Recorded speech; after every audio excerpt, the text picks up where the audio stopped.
Uncontrolled chain reaction. Uncontrolled chain reaction देखने में तो हमें ऐसा लगता है कि हाँ बहुत आसानी के साथ सारा काम हो जाएगा। कैसे कि एक से तीन, तीन से चार होते चले जाएंगे, लेकिन यहाँ एक बड़ा जिसे कहना चाहिए कंडीशन अप्लाइड है। क्या कंडीशन है?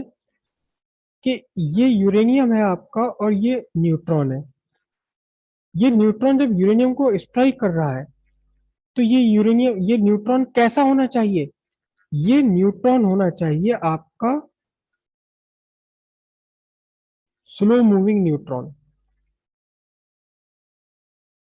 जिसकी एनर्जी कितनी हो?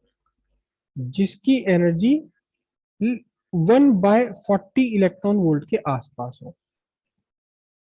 ठीक है, तो ही ये सर वो। हाँ सर हम्म। सर अगर एनर्जी ज्यादा हुई तो डायरेक्ट इसे पेनिट्रेट करके आर पार चला जाएगा। यस यस यस, बिल्कुल, एग्जैक्टली एग्जैक्टली।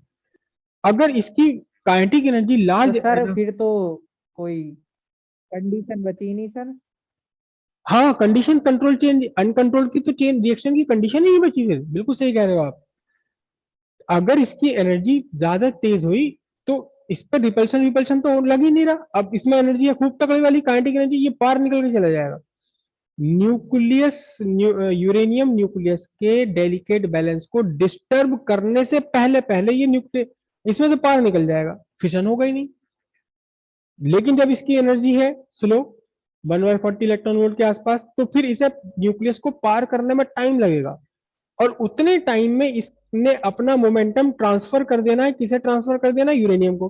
तो यूरेनियम को ट्रांसफर करते ही क्या होगा? वो जो बैलेंस बना हुआ था रिएक्शन, अट्रैक्शन और रिपल्शन का, वो खत्म हो गया और ये क्या बन गए? फ्रैक्शन बन गए। साथ साथ इसमें से न्यूट्रॉन तीन और निकल जाते हैं। तीन न्यूट्रॉन इसमें से और निकल गए। लेकिन अच्छा, क्या और क्या निकली? ढेर सारी एनर्जी निकली। कितनी एनर्जी निकली? 200 मिलियन इलेक्ट्रॉन वोल्ट की एनर्जी भी निकली। अब ये जो एनर्जी है, ये किस रूप में है? This most part of this energy is in the form of kinetic energy of product fragments. जो प्रोडक्ट के फ्रेगमेंट्स हैं, कौन कौन से फ्रेगमेंट्स हैं? एक तो ये बेरियम है, एक तो ये बेरियम है, एक क्रिप्टन है, और तीन न्यूट्रॉन है। ये जो एनर्जी है 200 मिलियन इलेक्ट्रॉन वोल्ट की एनर्जी, ये इन तीनों की एनर्जी के काइनेटिक एनर्जी के रूप में है ये। इसका मतलब ये जो प्रोडक्ट बने हैं ये रुके हुए नहीं है, ये बहुत तेजी के साथ चल रहे हैं। ऐसा नहीं कि 200 मिलियन इलेक्ट्रॉन वोल्ट में से पांचों पर इक्वल एनर्जी डिस्ट्रीब्यूट होगी। एनर्जी का डिस्ट्रीब्यूशन इक्वल नहीं होता, अनइक्वल होता है। लेकिन फिर भी जो न्यूट्रॉन बने, इनकी एनर्जी 1/40 इलेक्ट्रॉन वोल्ट तो नहीं है। 1/40 इलेक्ट्रॉन वोल्ट तो नहीं है। इनकी सबकी energy is much larger than 1/40 electron volt. बहुत तेज एनर्जी, काइनेटिक एनर्जी इनके अंदर। तो अब इनके रास्ते में, इसके रास्ते में अगर कोई न्यूक्लियस पड़ा भी तो क्या होगा? तो निकल के बाहर जाएगा। न्यूक्लियस का फिजन करेगा ही नहीं। न्यूक्लियस का फिजन करेगा ही नहीं। मतलब क्या हुआ? मैक्रोस्कोपिक लेवल पर अगर आप सोचें, आपने एक यूरेनियम का पीस ले लिया। This is a large piece of uranium. Uranium का एक पूरा बड़ा पीस आपने ले लिया मैक्रोस्कोपिक लेवल पर अगर हम बात करें, और यहां आपने स्ट्राइक कराया इसे कितना? 0 n 1। एक न्यूट्रॉन यहां आपने स्ट्राइक करा दिया इसके ऊपर। ठीक है, यहां फिशन हो गया। फिशन हो गया, तीन न्यूट्रॉन बने। लेकिन तीन न्यूट्रॉन बनने से होगा क्या? ये न्यूट्रॉन बना निकल के बाहर, ये न्यूट्रॉन बना निकल के बाहर, ये न्यूट्रॉन बना निकल के बाहर। क्यों? क्योंकि इनके रास्ते में जितने भी न्यूक्लियस आएंगे उन सारे न्यूक्लियस को पार करते बाहर निकल जाएंगे। पता ये लगा कि न्यूट्रॉन से एक से तीन तो हमने बना दिए। फिर उसके बाद क्या हुआ? रिएक्शन होगी नहीं, आगे चेन रिएक्शन की पॉसिबिलिटी नहीं है। चेन रिएक्शन की पॉसिबिलिटी नहीं है। बात समझ आ रही इतनी? क्यों? क्योंकि न्यूट्रॉन्स जो बन रहे हैं इनकी एनर्जी बहुत ज्यादा है। 1/40 इलेक्ट्रॉन वोल्ट से तो बहुत ज्यादा है। 1/40 इलेक्ट्रॉन वोल्ट तो बहुत छोटी सी एनर्जी हो गई। अब उस एनर्जी को लेकर के ये पूरे के पूरे जो आपका फिशनेबल मटेरियल है, जो फिशनेबल मटेरियल है, इस मटेरियल से ही बाहर निकल गए, इस फिशनेबल मटेरियल से ही बाहर निकल गए। फिशनेबल मटेरियल से बाहर निकल गए तो क्या होगा, चेन रिएक्शन की पॉसिबिलिटी नहीं बनेगी कुछ भी। अब कैसे किया जाए, चेन रिएक्शन तो करानी है, बॉम्ब तो मैं थोड़ा सा अजीब सा गलत वर्ड यूज कर रहा हूँ, सिरफिरे जो है उन्हें तो बम बनाने ही है, और जब कोई सिरफिरा बम बनाएगा तो हमें अपने डिफेंस के लिए भी बम बनाना है, तो करेंगे क्या, करेंगे क्या। उसका एक तरीका है, सिंपल तरीका है, क्या कि इस यूरेनियम का एक बहुत बड़ा पीस ले लो आप, एक बहुत बड़ा पीस ले लीजिए आप यूरेनियम का, ठीक है, बहुत बड़ा पीस। यहां आपने एक न्यूट्रॉन से एक रिएक्शन इनिशिएट कर दी। अब मैं यहां एक न्यूक्लियस का फिशन हुआ और ये बने 3 न्यूट्रॉन, 0n1, 0n1, 0n1। अब क्या है, ये जो न्यूट्रॉन बने, इनके रास्ते में बहुत सारे न्यूक्लियस आएंगे, बहुत सारे न्यूक्लियस इनके रास्ते में आएंगे, करोड़ों अरबों न्यूक्लियस इनके रास्ते में आ जाएंगे।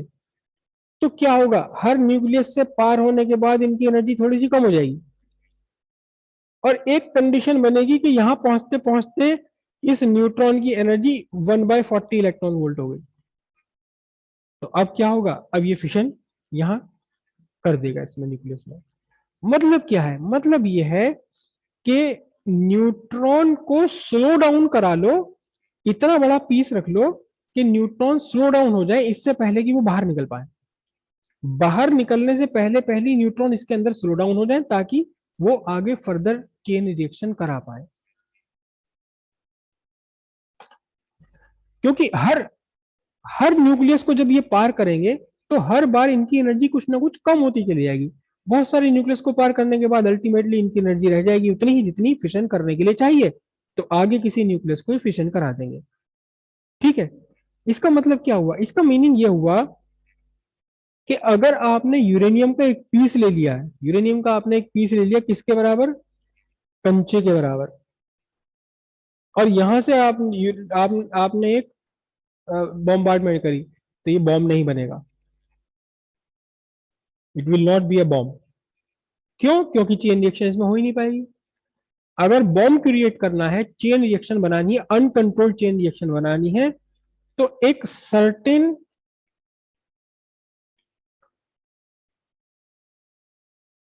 मिनिमम साइज ऑफ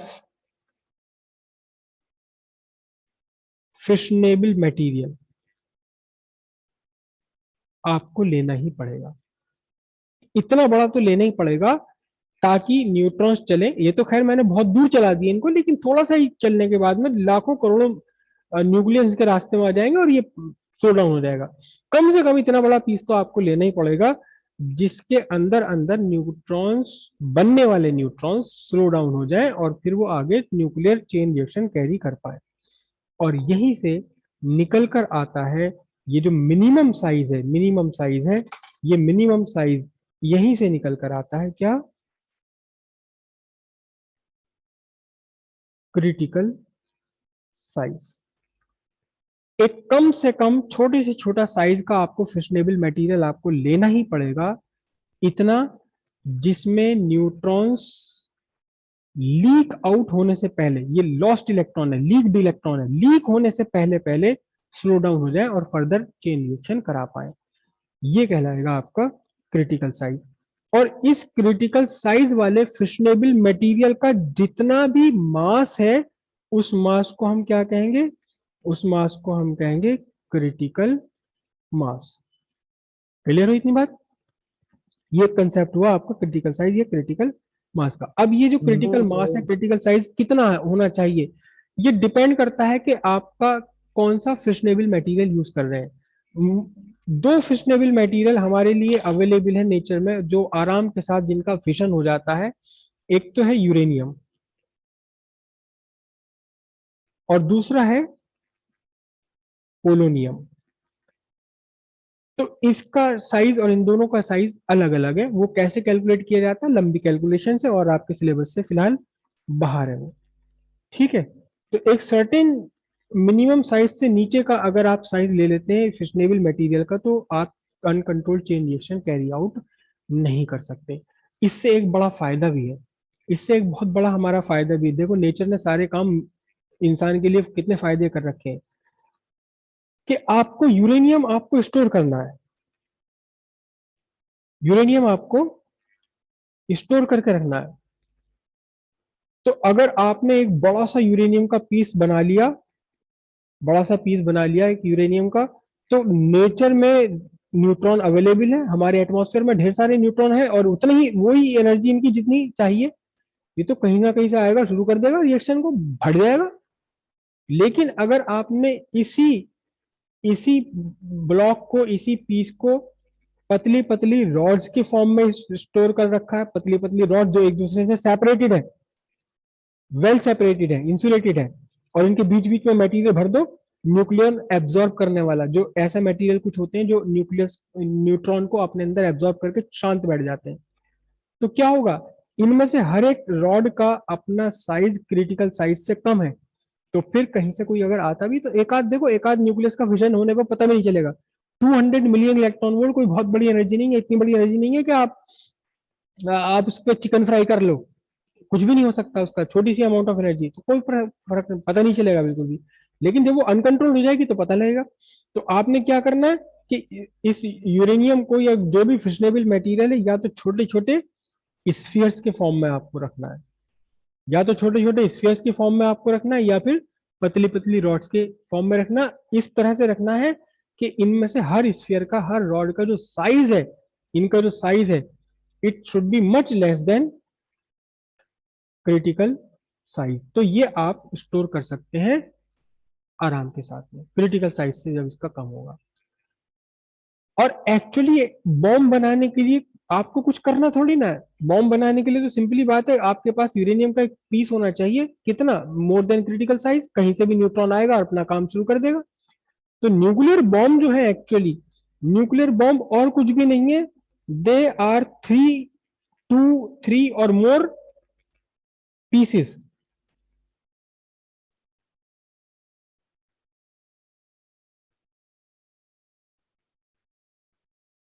2 3 और मोर पीसेस।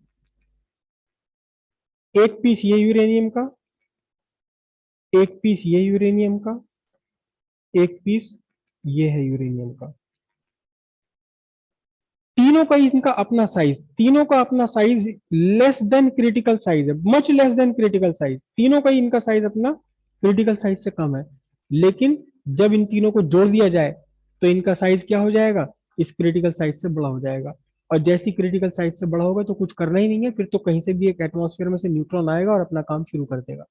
तो एक्चुअली बॉम्ब, न्यूक्लियर बॉम्ब या यूरेनियम बॉम्ब या एटम बॉम्ब कुछ भी नहीं है, वो 2 या 3 या 4 या 5 यूरेनियम के पीसेस हैं, जिनमें से हर एक पीस का अपना size less than critical size है।